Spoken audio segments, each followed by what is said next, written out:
For Black History Month, we are celebrating trailblazers who became leaders in their field and helped change the course of history big time. This morning, we hear from two civil rights attorneys. One is Fred Gray. He was a lawyer for Rosa Parks during the Montgomery Bus Boycott back in 1955, and Dr. Martin Luther King Jr. An Alabama native, Gray is now 89 years old. Benjamin Crump is a renowned attorney known for representing the families of the slain teenagers Trayvon Martin in Florida and Michael Brown in Missouri. Crump, who is 50 years old, practices law in 5 states and in Washington, D.C. Gray has mentored Crump for more than 20 years. We brought them together at the Tuskegee History Center in Alabama to talk about their life's work and paving the way for countless others in the modern civil rights movement. I didn't have the privilege of going to any integrated anything. Yes, sir. And my whole idea was to destroy segregation.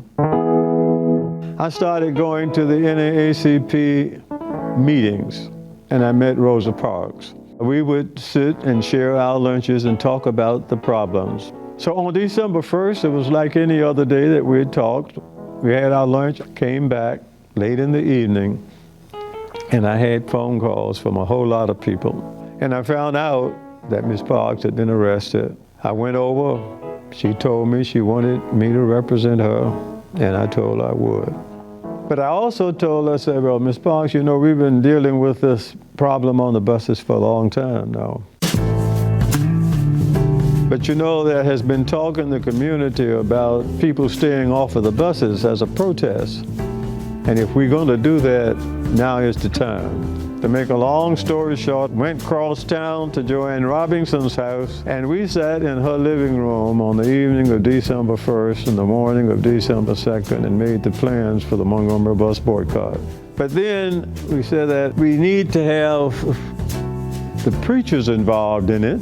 Amen. A majority of the Negro citizens of Montgomery, Alabama, have refrained from riding city buses since December 5th. That's how Dr. King was introduced. And then officially, Dr. King was made and appointed the spokesman for the group, and the rest of it is history. Outrage over the fatal shooting of 17-year-old Trayvon Martin. Protesters are demanding the arrest of that neighborhood watch captain. I think a lot went into the background of people knowing about Trayvon Martin and this kid who was walking home minding his business when this neighborhood watch volunteer with a 9mm gun profile pursued and shot him in the heart.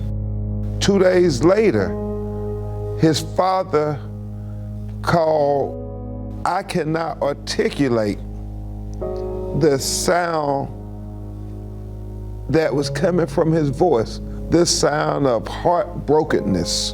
He said, my son, Trayvon Martin,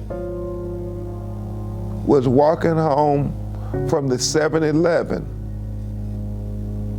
and the neighborhood watch volunteer shot and killed him.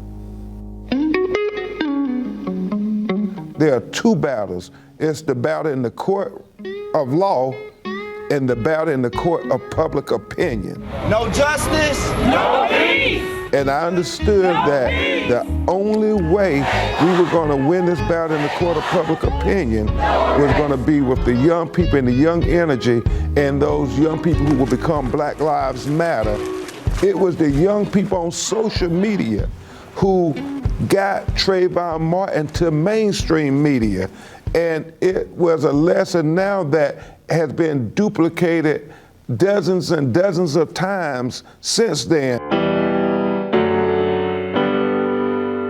Frequently, people will say, well, Fred Gray, they say you did so much in the civil rights movement. I never did see you out there marching.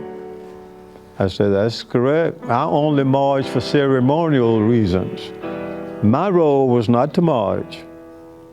My role was to get the law and have the law protect the individuals so they could march. We are not afraid. The Civil Rights March consisted of people doing a lot of things. Some made speeches, some marched, Some did legal work, but it took all of it. But it was because we worked together and was able to do it. But the struggle continues. I always marveled at what Dr. King said when he said we all have a role to play in the struggle.